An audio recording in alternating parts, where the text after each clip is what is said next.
Hola, ¿qué tal? Estamos en Entrevista Sucade. Hoy tenemos el orgullo y el honor de hablar con un capitán veterano de guerra de las Malvinas Argentinas. José Luis Parra, bienvenido, muchas gracias. Muchas gracias. ¿Cómo estás? Un honor estar acá pudiendo relatar algunos acontecimientos de la batalla de Malvinas. Bueno, voy a comenzar de la siguiente manera. ¿Qué significa para vos hoy estar vivo, simplemente? Bueno, yo diría que para mí la gesta de Malvinas significa un honor y que yo haya participado y estar vivo después de ello, de ese hecho trascendental para la historia argentina, que hoy todavía no lo tenemos reconocido, un verdadero honor y una obligación de recordar a mis subalternos y mis soldados y camaradas muertos en combate. ¿Quién era José Luis Parra de chico? ¿Qué niño? ¿Qué clase de niño era? ¿Dónde vivías? ¿Cómo era Bien, tu vida? bueno, yo estudiaba en la primaria Sarmiento y me iba caminando de mi casa unas 10 cuadras con un bracerito que después lo usé en Malvinas, un bracerito con una lata de leche nido con agujeritos y llevamos las brasitas y las llevamos ahí. Y después de eso, bueno, estudié la carrera militar en un colegio similar a Carlos Pellegrini, después el colegio militar. Y bueno, y fui a Malvinas con el grado de subteniente muy jovencito, con una sección a cargo de una, eh, eh, le decimos, abastecimientos para la 10ª brigada de Malvinas. Perfecto. Jugaba a la pelota, como Vas, todo buen como todos los soldado, niños. en un equipo de Unión de Villa Krause. Yo creo que elegí a mis soldados cuando me daban a elegir los que mejor jugaban al fútbol. No Qué por bien. el título universitario ni otras. Lo más importante es que jugaran bien al De fútbol. alguna manera Iban a ser buenos soldados. combinabas eso con... Sí, ese era mi criterio de selección. Está bien. Porque yo había sido jugador de fútbol. ¿Jugabas bien? No, no era. Era goleador de Babi, pero después, Babi Fútbol, los más pequeños. Después llegué hasta quinta y mi papá me llevé materia, me dijo, bueno, los botines o a trabajar o a estudiar. Había espacio para jugar. ¿Hay espacio para jugar en una guerra o no? Sí, sí, sí, había, por ejemplo, días así soleados, que no teníamos ataques y jugábamos a la pelota, o teníamos una pequeña distracción. Sobre todo yo que estaba en una parte de abastecimiento a 7 kilómetros digamos, del frente o 4, en Modibru, que era un lugar que había unos galpones y el descuartel de los marinos, como que teníamos algún espacio. De hecho, en un momento un oficial de la PM vino en una moto que era la moto del hijo del gobernador, Reds Khan, una especie de BSA, y me la prestó a cambio de una lata de chocolate, de dulce batata. Así que pude hacer hasta motocross. Mientras tanto, en esa tarde nos bombardeaban unos aviones que se llamaban Vulcan, que tiraban bombas de 500 y 1000 libras.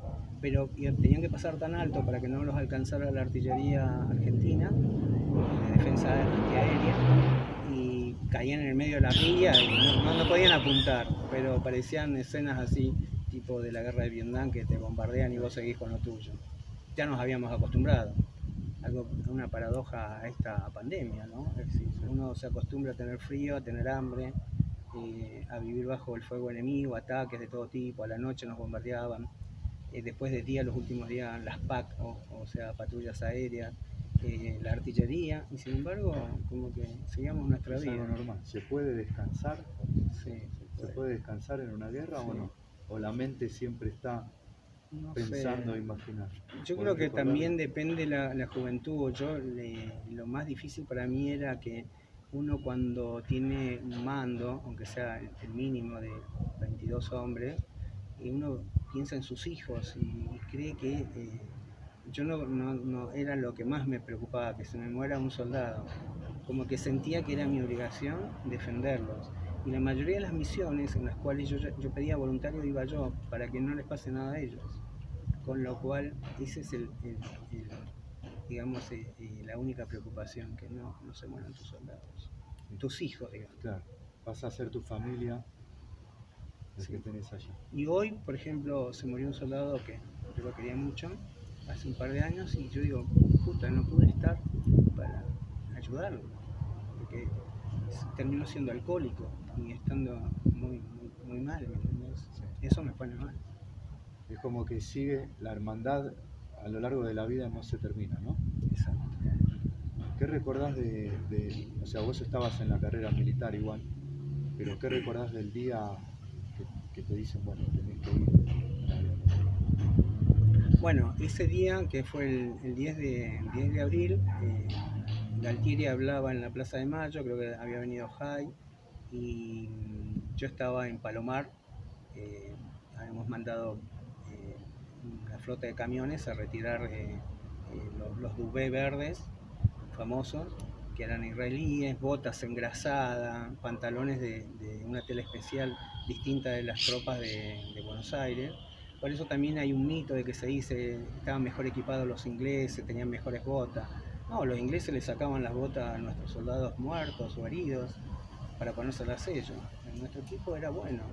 Eh, También teníamos buenas armas. A veces algunas armas estaban en malas condiciones, pero bueno, era una casualidad. Pero en general la 10ª brigada fue bien equipada. No puedo hablar por las otras brigadas o por ahí unidades que no tenían que tener, por ejemplo, un conductor de vehículo no tiene que llevar un fusil FAL, tiene que llevar una pistola y tal vez una ametralladora. Y esas ametralladoras las que se trababan, pero no era el rol de él de estar en el frente con una ametralladora, él tenía que tener un fusil. Entonces a veces se fueron mezclando esos mitos de que bueno, estaban mal armados, mal vestidos, pasaban hambre. Bueno, hambre se pasa en todas las guerras. Igualmente yo te contaba que una paradoja, teniendo majadas de ovejas, nosotros no nos entregaban ovejas para que racionara la tropa, por el famoso cuidado de los Kelper para que no se enojaran, que hacíamos como una campaña de no tener un rechazo con la población de las islas. ¿Tenías cuántos años cuando fuiste? Yo cumplí en Malvinas 22 años. Tenía 21 y el 17 de abril no me enteré de mi cumpleaños, sino después como a las 2 o 3 de la mañana del día posterior, porque yo tenía, te digo, esa responsabilidad que todos nos llegaban de todo tipo de provisiones a ese depósito y había que contarlas, clasificarlas, descargarlas de los camiones. Por ejemplo, la parte verdura, la parte comida seca, granos, ¿me entendés? Y entonces como que te la pasabas trabajando. La responsabilidad de repartir todo eso era... Esa era también mía, y de otro compañero que él estaba más en el depósito y yo hacía misiones a lugares, por ejemplo, en barco, tuvimos que cargar barcos para ir a las otras islas con la comida, con la munición, con eso. Y esa era más mi función, y la distribución. Me contabas algo fuera de cámara que no querías que se enterara tu mamá, ¿no? Le dijiste que estabas en otro lado. ¿Cómo fue eso? Bueno, igual ella lo percibía, porque después que volví dijo, yo sabía que vos estabas. Y a mí me movilizan después del 10 de abril y yo nunca pensé que me iban a mandar a Malvinas, sino que me podían dejar en Comodoro Rivadavia, la parte logística, o en el sur, ¿no? Finalmente crucé, ¿viste? Como me faltó llevar mi televisor y mi perro. Y bueno, entonces traté de continuar, de que mis padres no se preocuparan. Yo creo que el último día o el día anterior pude comunicarme con ellos. Ya había caído 2 hermanas y en ese combate a nosotros nos habían replegado hacia cerca del pueblo, en un lugar que era el hipódromo. Y pude acercarme ahí, había una cabina telefónica, un teléfono. También me enteré y les dije que estaba en Malvinas. Mi papá no podía creer. Y aparte ya me quedaban 2 días de guerra. Contame algún combate, algo que quieras recordar de allá. Bueno, el que más recuerdo y que lo he estudiado mucho es el del combate de Monte London, donde un compañero mío que estaba para mí como que Dios lo había elegido para que fuera la insignia de nuestra promoción, Juan Domingo, mirá el nombre, en Monte London, con una sección reforzada contra el Parak Dogs, que es un regimiento especial que venía de Escocia, había estado entrenando en esa zona. Las tropas paracaidistas son elite en Reino Unido y combaten contra mi compañero de promoción. Ahí él muere y bueno, ese combate es recordado porque empieza cuando rompen la línea de frente los ingleses, pisan una mina antipersonal y ahí se ilumina todo el campo de batalla y bueno, empiezan a tirar con todos. Este regimiento tenía aproximadamente entre 700 y 800 hombres y está combatiendo con una sección similar a la mía de 20 reforzada, 30, 40 hombres y 2 ametralladoras de 12,7 del BIN 5 de la Marina y algo del regimiento que después lo va a sostener, pero era casi insostenible y aparte termina con el mito de decir que no se combatió, que los argentinos levantaban la bandera blanca. Eso no era verdad porque ese combate empezó entre las 6 de la tarde y terminó a las 6 de la mañana.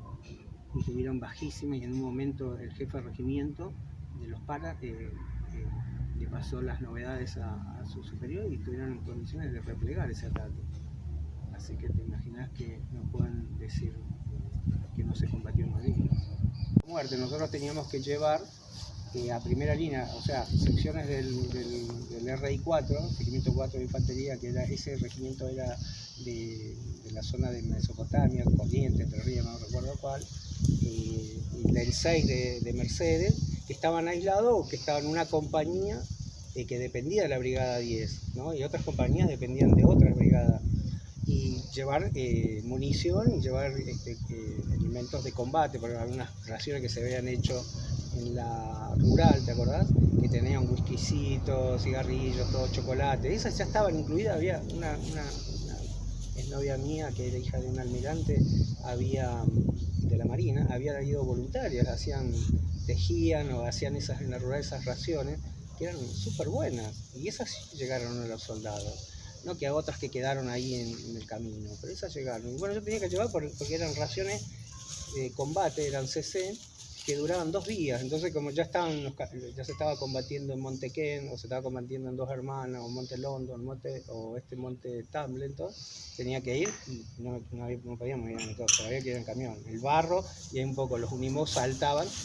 Yo me acuerdo en una de las oportunidades, íbamos y nos pasaron 2 Harrier y nos ametrallaron, pero bueno, como era una quebrada, la ametralladora fue largo el tiro, y aparte que había una batería de artillería que estaba tirándole por encima y también buscaban eso las patrullas, porque los últimos días, digamos, de junio y los últimos días de mayo ya nosotros no teníamos combustible para los radares, entonces no había tanta vigilancia antiaérea, ya estábamos partiendo suministro, entonces ya las patrullas inglesas de 2 aviones entraban y bombardeaban. A la ida nos bombardearon, entregamos las raciones y la noche del 13, ponele, no, en la noche del 10 creo, y después al otro día las raciones las comían los ingleses porque perdíamos la posición. Bueno, a la vuelta volvieron a bombardearnos y pasan sobre el depósito 2 aviones Harrier que bombardean delante nuestro y ahí mueren 2 soldados que los tuvimos que llevar después a la morgue. Y por otro lado estaba Tumbleton, que también teníamos que llevar otro requerimiento, dejamos el camión, otra vez nos bombardean, ya nos bombardeaban las fragatas, bombardeaban generalmente de noche. Pero ya, como ya no quedaba muchas posibilidades de defensa, bombardeaban de día, y la artillería te tiraba de día, los aviones, era impresionante. ¿Estás hablando de junio ya? Ya estamos hablando de junio, sí, desde, digamos, creo que el 10 y después el 13 son los 2 combates finales. El 10 al 11, creo que el 10 estuvo el Papa, o ya había habido un combate ahí en Dos Hermanas que se había perdido la posición, y después de la noche del 13, el último combate que llegan hasta Monte Tumbleton, donde el BIN 5 reforzado por unidades de ejército queda sin munición y hacen un cese el fuego. Y por supuesto los del BIN 5 y nadie se quería rendir, Se hablaba de que los más jóvenes iban a seguir combatiendo en el pueblo, cosa que no pasó, que la lucha iba a seguir siendo. De hecho, hubo un cese del fuego el día 14 y hasta el mediodía no se firmó ninguna rendición.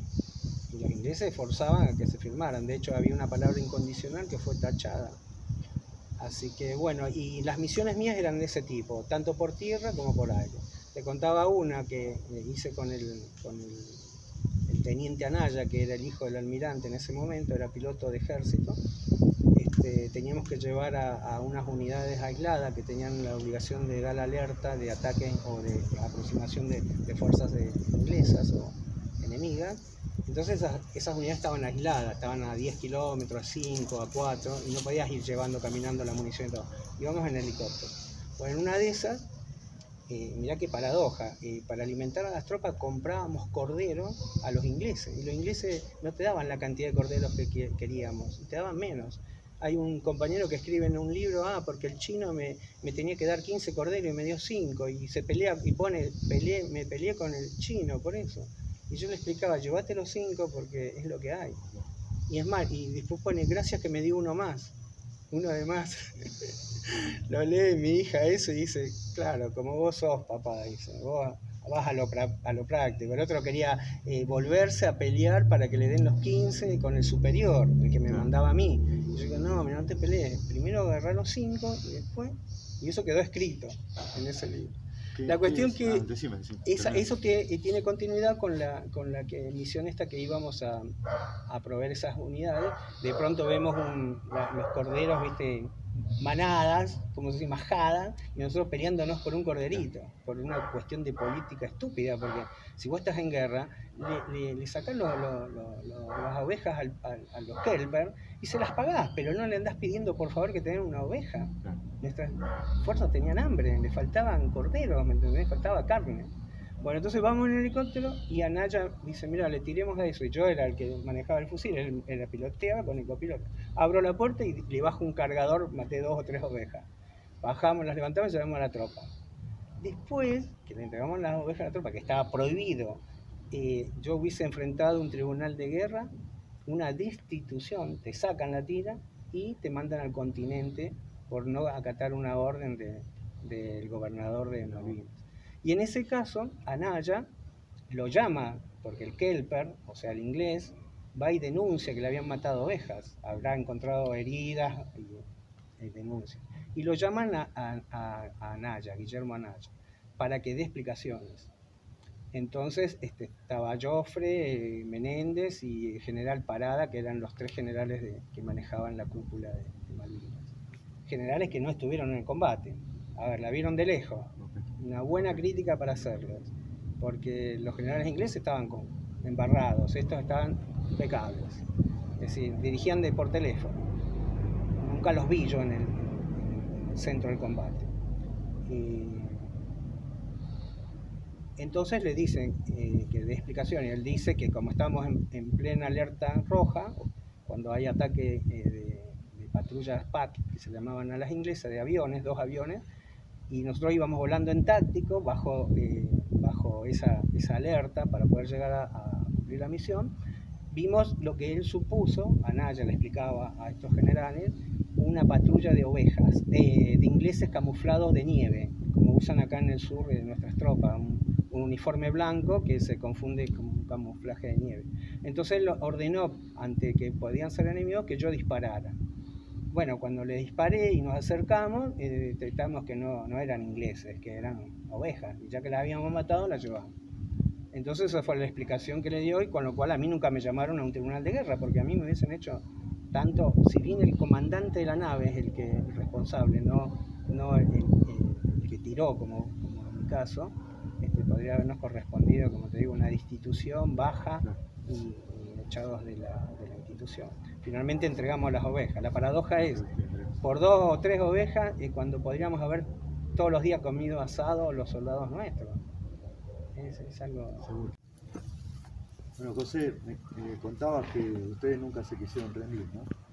Verdad, lo que pasa que teníamos la idea de que íbamos a seguir combatiendo en el pueblo. Y como que esperábamos en Saint-Helena, teniente coronel en ese momento, que tuvo el regimiento más heroico en Malvinas, casi la mayoría de sus secciones, como Esteves, Centurión, Gómez Centurión, como Reyes, uno de los regimientos más bravos de Malvinas, el 25, de Colonia y Sarmiento. Y sabíamos que los generales no habían estado en el frente y que no tenían el espíritu. Y los más jóvenes sí, queríamos seguir combatiendo en el pueblo.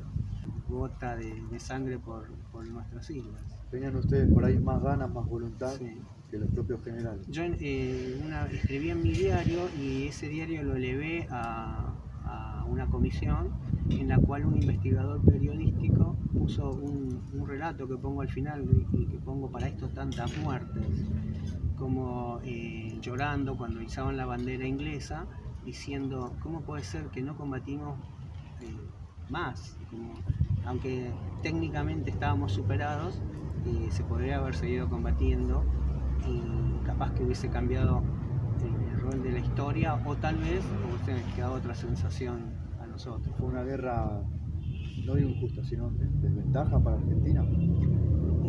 Bueno, nosotros combatimos contra la última tecnología de las Naciones Unidas, de la ONU, de la OTAN. Es más, hasta se dice de que hay ojivas nucleares en la Schiffer, que fue hundida. Los aviones que ellos tenían, los Harrier, frenaban en el aire prácticamente, aterrizaban vertical, se daban vueltas. Los misiles Sky, creo, que les dio Estados Unidos, no necesitaban apuntar, simplemente tiraban y el misil iba detrás del calor de los aviones argentinos. Nosotros teníamos misiles que tenían que ser apuntados, aviones de la guerra de Corea. Nuestros barcos habían estado en la Segunda Guerra Mundial, el Belgrano, por ejemplo, tenían submarinos nucleares y todo el apoyo satelital y de inteligencia de Estados Unidos, hasta el combustible. Realmente fue muy desventajosa, pero creo que eso no quita de que en un momento se combate hombre a hombre. Y ahí es donde florece, digamos, el orgullo o el valor del hombre, ¿no? Más allá de toda la tecnología que se pueda tener. ¿Tenés condecoraciones? Bueno, tengo un tipo de condecoración que se llama desempeño en campaña, que también hay heridos en combate en esas condecoraciones, por desarrollos esas las proponen tus jefes en base a las misiones que cumpliste y los testigos. Se hace una evaluación, puede dar distintos méritos. Por ejemplo, tengo compañeros que son valor al combate, heroico valor al combate, que han tenido más mérito que yo. ¿Querés, para terminar, querés recordar a alguien que esté vivo o no, pero algún compañero tuyo? Bueno, fundamentalmente a Baldini, que es lo que te había comentado, que se puso el nombre de la promoción en el Colegio Militar en su honor, único en la historia, porque las promociones no tienen nombre. Y bueno, también a Gómez Centurión, a Subteniente Reyes, compañeros míos, a Esteves, que es un teniente que había hecho el curso comando, o sea, tropas especiales, le había dado un paro cardíaco en ese curso el año anterior y él había seguido, cosa que no se aconseja. Como que él realmente fue, por haber terminado ese curso, al regimiento de Saint-Helena, lo cual hizo que lo mandaran a la guerra, y en lo cual muere en un contraataque, como que si estuviera predestinado a esa muerte. Y él en su carta despidiéndose de su papá agradece la sangre española, al ser argentino, el ser cristiano. La verdad que me emociona mucho. Muchas gracias. A vos y a todos los muchachos que estuvieron ahí. Muchísimas gracias. Terminamos con esta nota muy emotiva, espero que la disfruten. Malvinas nunca olvidar.